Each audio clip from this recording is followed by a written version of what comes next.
My name is Rachel McInhill. I'm an assistant prosecutor for Muskegon County. I'm also a representative for our office on the Lakeshore Human Trafficking Task Force, and one of my duties in our office is to prosecute human trafficking cases. In my experience, sex trafficking in West Michigan looks like the vulnerable being perpetrated on by the offenders.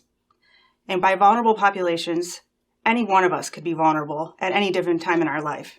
As far as the cases that I've handled in Muskegon County, my experience is threefold. First, an adult who was drug addicted and was vulnerable because she was drug addicted.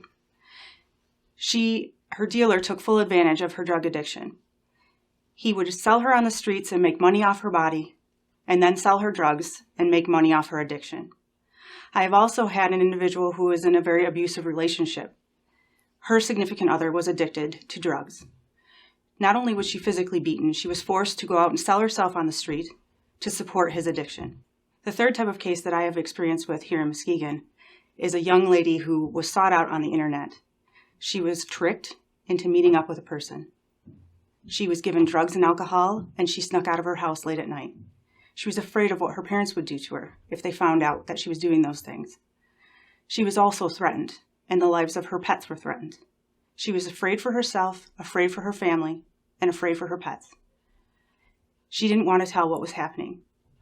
She was made to have sex with multiple men, and to her, it was easier to sacrifice her body than to get in trouble with her parents.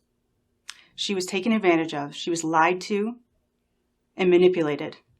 And unfortunately, she was only 11 years old. I've worked with the HOPE Project in many ways and many times in that I refer victims here.